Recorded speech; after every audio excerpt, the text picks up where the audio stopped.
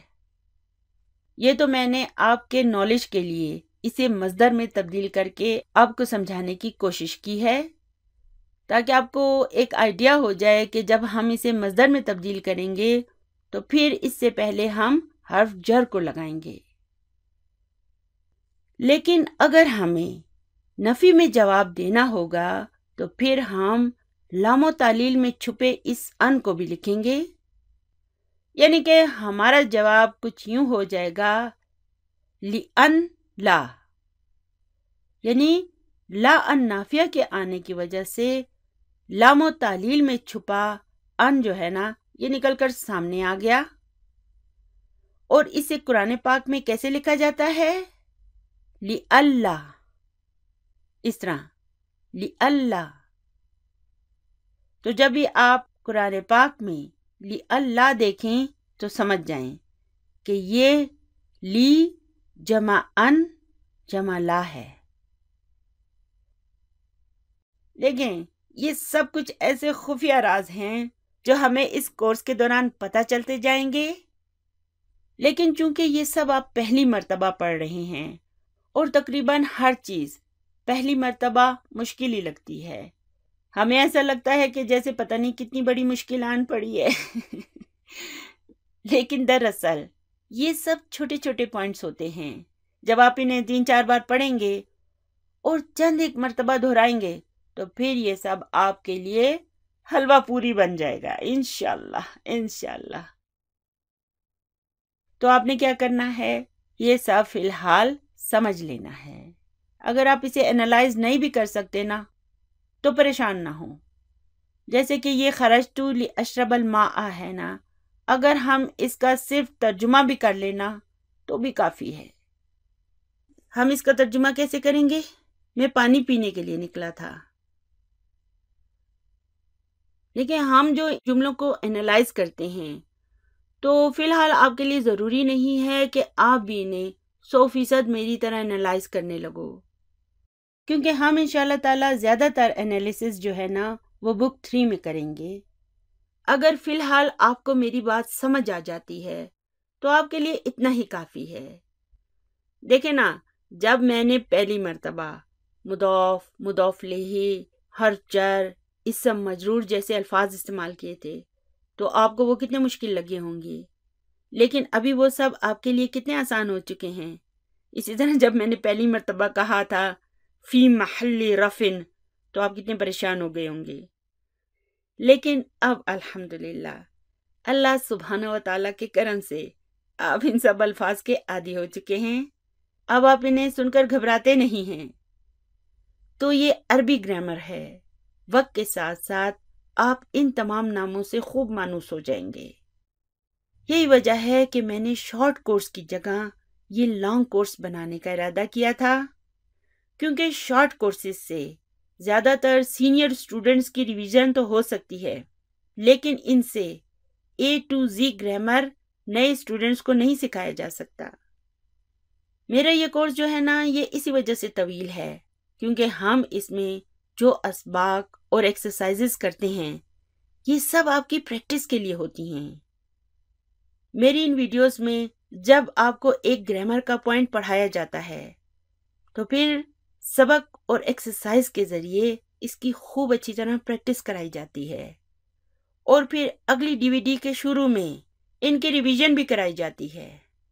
یعنی اللہ سبحانہ تعالیٰ کے کرم سے، میرا کوئی کمال نہیں ہے، سب اللہ کی عطا ہے کہ آپ کو ان ویڈیوز میں آل ان ون مل جاتا ہے. تو انشاءاللہ تعالیٰ جب یہ میرا کورس مکمل ہو جائے گا نا تو پھر اسٹوڈنٹس کو میری اگلی ویڈیو کا انتظار نہیں کرنا پڑے گا. وہ دن میں 2 ویڈیوز بھی دیکھ سکتے ہیں، 3 بھی دیکھ سکتے ہیں، جتنا ان کے پاس ٹائم ہوگا وہ دیکھ سکیں گے. یہی وجہ ہے کہ میں آپ لوگوں کو بار بار کہتی ہوں کہ پریشان ہونے کی ضرورت نہیں ہے، کیونکہ انشاءاللہ تعالیٰ جب ہمارا یہ کورس مکمل ہو جائے گا تو پھر آپ کو انشاءاللہ تعالیٰ 85% تک قرآن پاک سمجھ میں آنے لگے گا، اور باقی 15% الفاظ جو عربی کے رہ جائیں گے نا وہ بھی اگر اللہ تعالیٰ نے مجھے توفیق دی تو وہ بھی میں آپ کو کرا دوں گی. بس آپ نے کیا کرنا ہے، مستقل مزاجی سے گرامر کی اس وادی میں میرے ساتھ چلتے رہنا ہے، چلتے رہنا ہے.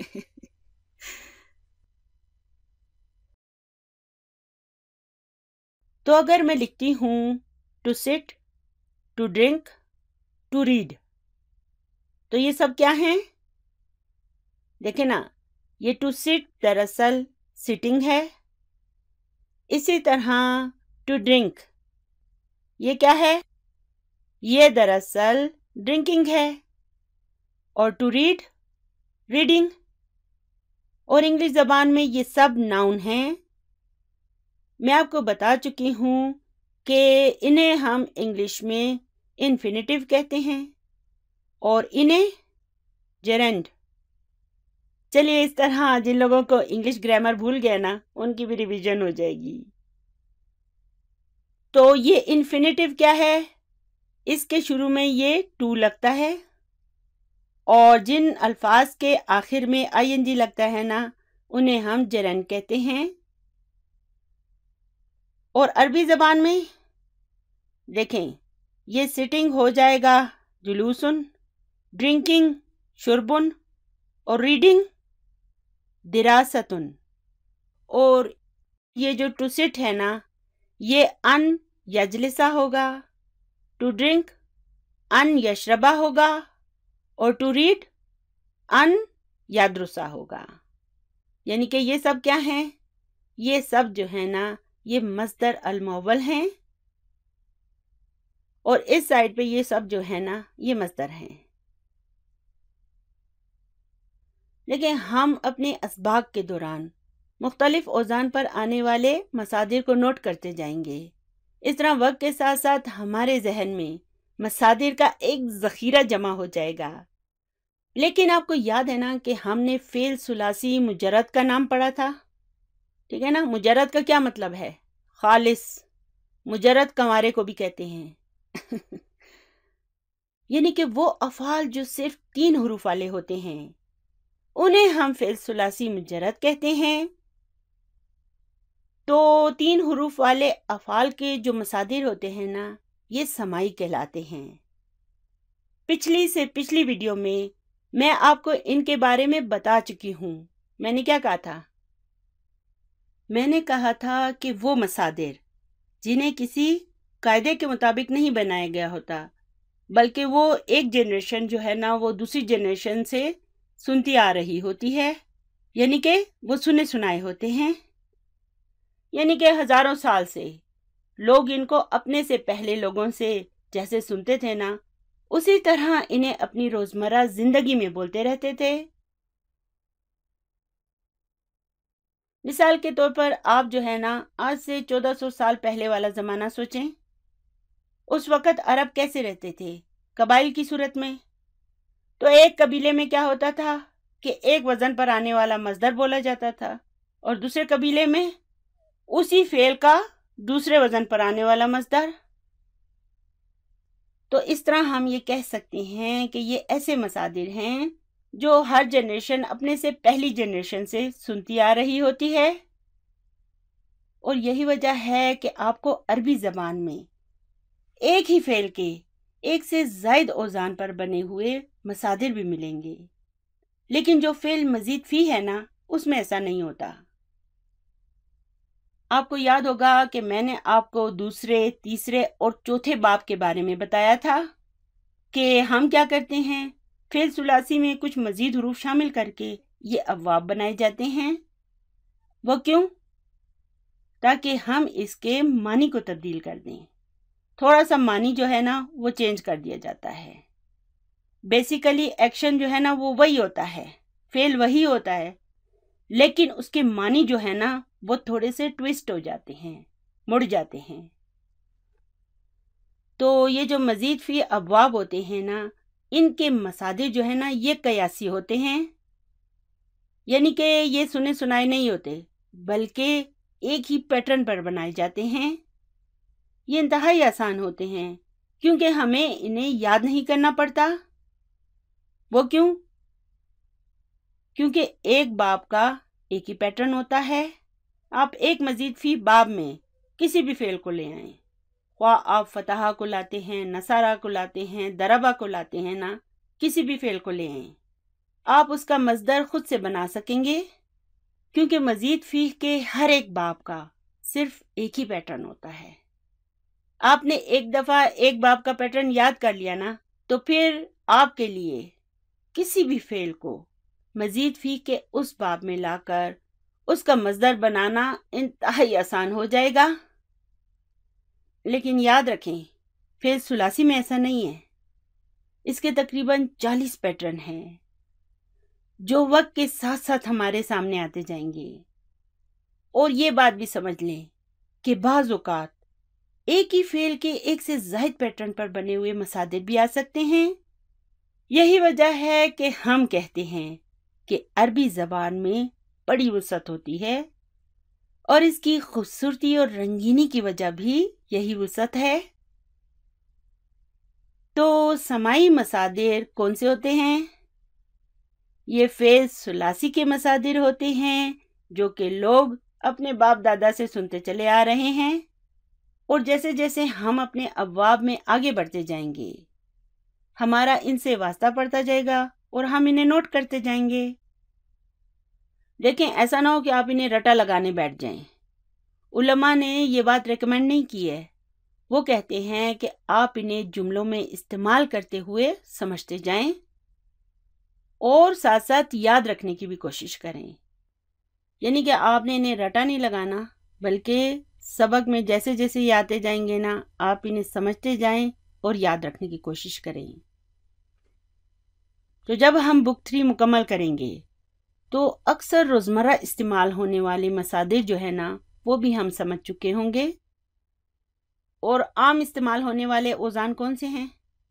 جیسے کہ فعول، فعل، فعال اور فعال وغیرہ۔ ابھی ہو سکتا ہے کہ آپ کو یہ سب باتیں بہت مشکل محسوس ہوں، لیکن جب ہم انہیں پڑھیں گے تو آپ کو یہ بالکل مشکل نہیں لگیں گی، کیونکہ ہم بڑے خوش نصیب ہیں کہ ہم اردو بولتے ہیں، اور ان میں سے 80% الفاظ پہلے سے اردو میں موجود ہیں، جیسے جلوس، خروج، قول۔ تو یہ جلوس، خروج، قول یہ سارے الفاظ اردو میں موجود ہیں نا۔ اسی طرح فعلن کے وزن پر فہم، نصر، فتح یہ الفاظ بھی تقریباً اردو میں موجود ہیں۔ اسی طرح فعال کے وزن پر سماع، صلاح، فساد یہ الفاظ اردو میں ہیں نا۔ پھر فعال کے وزن پر ہے نکاح، قیام، صیام۔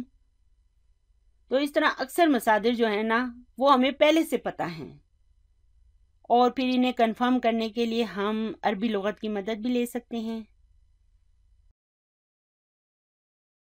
چلیے اب نیو بک 4 کے سبق نمبر 7 کے سوال نمبر 6 کو کھول لیں۔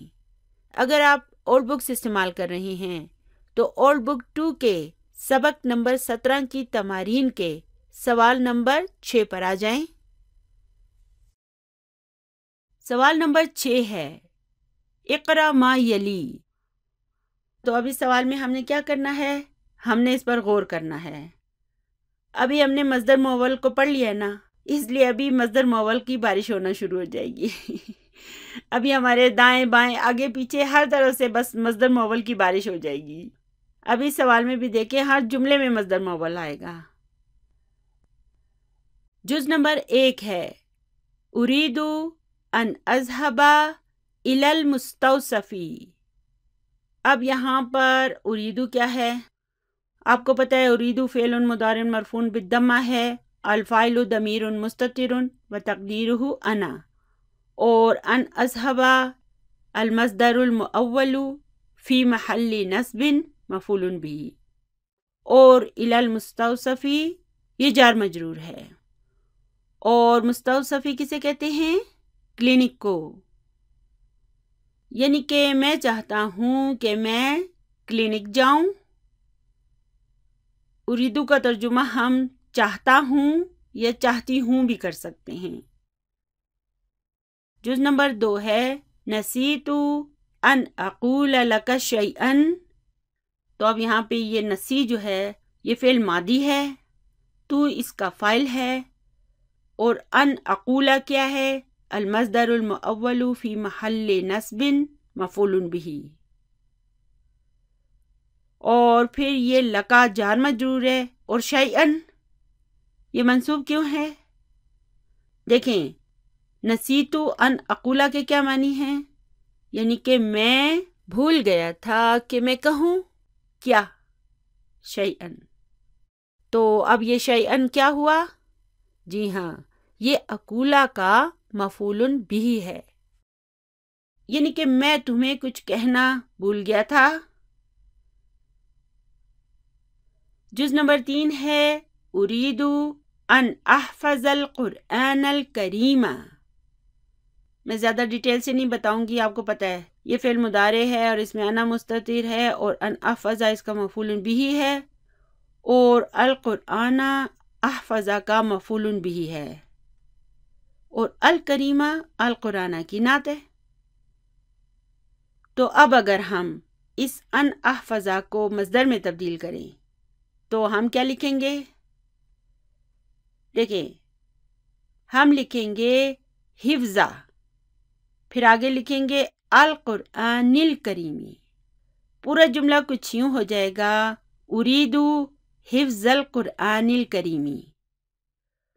اب اس جملے میں حفظہ جو ہے نا، یہ مفعول بھی ہوگا، وہو مضاف، اور القرآنی اس کا مضاف الیہ ہوگا، اور الکریمی القرآنی کی نعت ہوگا۔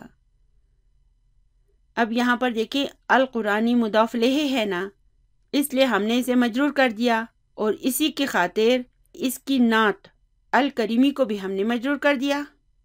سمجھ آ رہا ہے نا؟ چلیے اب چوتھا جملہ ہے نسیتو ان اکتب الدرس، یعنی کہ میں سبق کو لکھنا بھول گیا تھا۔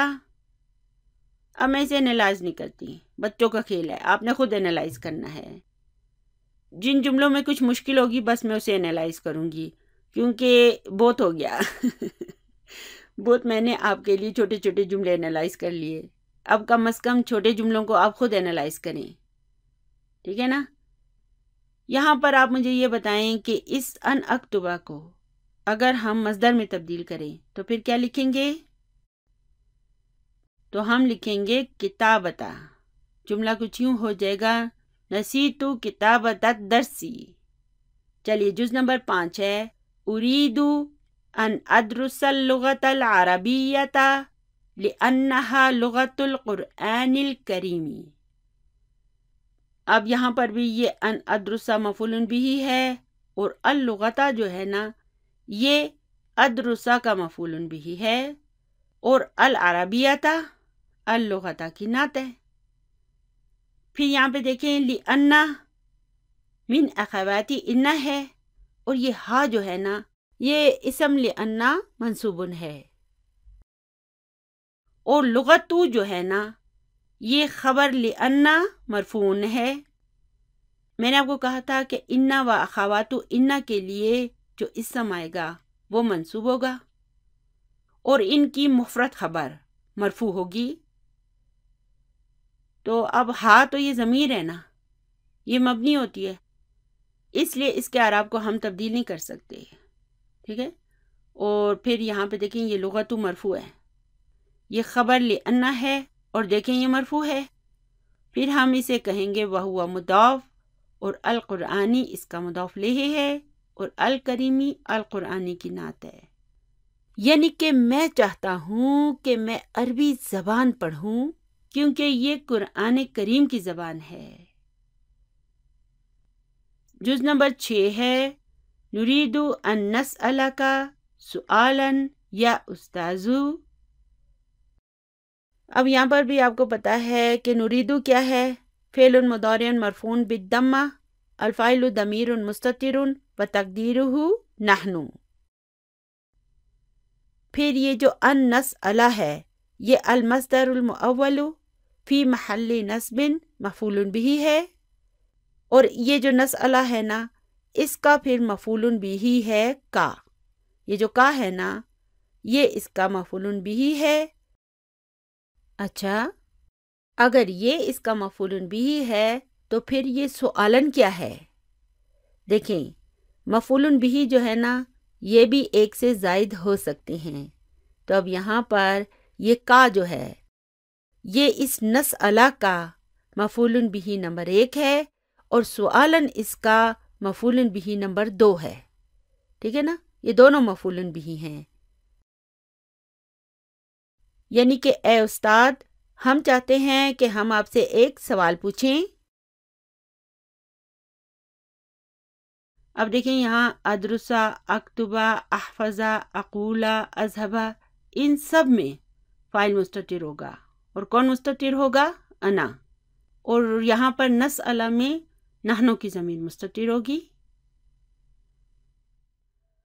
چلیے اب جز نمبر 7 ہے اتريد ان تقول لي شيئا، یعنی کہ کیا تم مجھ سے کچھ کہنا چاہتے ہو؟ چلیے آگے چلتے ہیں. جز نمبر 8 ہے يريد اخي ان يدرس بالجامعة الاسلامیۃ. اب یہاں پہ دیکھیں کہ اس یریدو کے بعد یہ اخی آ گیا ہے، تو اب ہم اس کے اندر جو مستتر فاعل ہے نا اسے فاعل نہیں کہیں گے، بلکہ اس اخی میں جو اخو ہے ہم کہیں گے یہ اس کا فاعل ہے، وہو مضاف، اور یہاں متکلم اس کا مضاف الیہ ہے. پھر ان یدرسا المصدر المؤول فی محل نصب مفعول بہ ہے، اور پھر بالجامعتی جار مجرور ہے، اور الاسلامیتی اس الجامعتی کی نعت ہے. یعنی کہ میرا بھائی چاہتا ہے کہ وہ اسلامیہ یونیورسٹی میں پڑھے یا جامعہ اسلامیہ میں پڑھے، یہ بھی اس کا ہم ترجمہ کر سکتے ہیں. آگے ہے نسیت ان اکتب العنوان علی الظرف. اب یہ نسی جو ہے یہ فعل ماضی ہے اور تو اس کا فاعل ہے، اور ان اکتبہ یہ اس کا مفعول بہ ہے، اور اکتبہ کا فاعل کہاں ہے؟ اس کے اندر مستتر ہے. کون مستتر ہوتا ہے اس میں؟ انا. اور العنوان اکتبہ کا مفعول بہ ہے، اور علی الظرف جار مجرور. عنوان کسے کہتے ہیں؟ ایڈریس، پتہ. اور ظرف جو ہے نا لفافے کو کہتے ہیں، انویلوپ کو. یعنی کہ لفافے پر میں ایڈریس لکھنا بھول گیا تھا. چلیے اگلے سوال پر چلتے ہیں. سوال نمبر 8 ہے اجب عن الاسئلۃ الآتیۃ مستعملا ان. اب یہاں پر ہم نے جو جوابات لکھنے ہیں نا اس میں ہم نے بھی ان لگانا ہے. اس میں آپ اپنی طرف سے بھی جملے لکھ سکتے ہیں اور جو میں بتا رہی ہوں وہ بھی لکھ سکتے ہیں.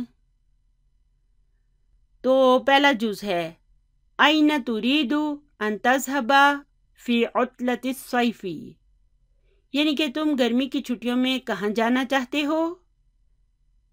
آپ یہ بھی لکھ سکتے ہیں أريد أن أذهب إلى لندن في عطلة الصيف. اور اگر آپ کا پاسپورٹ نہیں بنا ہے تو آپ یہ بھی لکھ سکتے ہیں أريد أن أذهب إلى لاہور فی عطلة الصيف. ٹھیک ہے. تو جز نمبر 2 ہے لما تريد ان تدرس اللغة العربیۃ، یعنی کہ تم عربی زبان کیوں پڑھنا چاہتے ہو. تو اس کا ہم یہ جواب بھی لکھ سکتے ہیں أريد ان ادرس اللغة العربیۃ لأفهم القرآن الکریم، یعنی کہ میں قرآن پاک کو سمجھنے کی خاطر عربی زبان کو پڑھنا چاہتا ہوں. چلیے اب جز نمبر 3 ہے مع من تريد ان تلعب، یعنی کہ تم کس کے ساتھ کھیلنا چاہتے ہو. تو آپ کس کے ساتھ کھیلنا چاہتے ہیں؟ آپ یہ بھی لکھ سکتے ہیں أريد ان ألعب مع إخواني، یعنی کہ میں اپنے بھائیوں کے ساتھ کھیلنا چاہتا ہوں. آپ مع زملائی بھی لکھ سکتے ہیں، یعنی کہ میں اپنے کلاس فیلوز کے ساتھ کھیلنا چاہتا ہوں. جز نمبر 4 ہے من أي إذاعة تريد أن تسمع الأخبار، یعنی کہ تم کون سے ریڈیو اسٹیشن سے خبریں سننا چاہتے ہو. تو ہم یہ بھی لکھ سکتے ہیں أريد أن أسمع الأخبار من إذاعة الرياض، ہم یہ بھی لکھ سکتے ہیں من اذاعتی پاکستانہ. پاکستان کو عربی زبان میں باکستان کہتے ہیں اور یہ ممنوع من الصرف ہے. ال نہیں آئے گا اس سے پہلے. اچھا، جز نمبر 5 ہے ماذا تريد ان تشرب یا اخی، یعنی کہ اے میرے بھائی تم کیا پینا چاہتے ہو. تو اس کا جواب آپ یہ لکھ سکتے ہیں اريد ان اشرب القہوۃ، یا آپ یہ بھی لکھ سکتے ہیں ان اشرب الشائی. ٹھیک ہے، آپ یہ بھی لکھ سکتے ہیں. چلیے جز نمبر 6 ہے لما تريد ان تذهب الى الطبيب، یعنی کہ تم ڈاکٹر کے پاس کیوں جانا چاہتے ہو. تو اس کا سمپل سا جواب ہم یوں لکھ سکتے ہیں کہ اريد ان اذهب الى الطبيب لانني مريض، یعنی کہ میں ڈاکٹر کے پاس اس لیے جانا چاہتا ہوں کہ میں بیمار ہوں. چلیے جز نمبر 7 ہے ماذا تريد ان تأكل فی العشاء. عشاء کسے کہتے ہیں؟ ڈنر کو، رات کے کھانے کو. یعنی کہ تم ڈنر میں کیا کھانا چاہتے ہو. تو آپ اس کا جواب کیا لکھیں گے؟ چلیے فرمائش کر لیں. ہم اس کا ایک معصوم سا جواب بھی لکھ سکتے ہیں اريد ان آکل الخبز فی العشاء. خبز کا کیا مطلب ہے؟ روٹی. بیچارہ کوئی معصوم سا ہے، کہتا خالی میں روٹی کھانا چاہتا ہوں. آپ یہ بھی لکھ سکتے ہو ان آکل البریانی.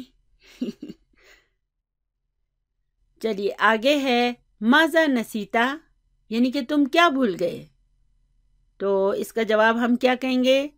نسیت ان اقول لک شیئا، یعنی کہ میں تم سے کچھ کہنا بھول گیا تھا.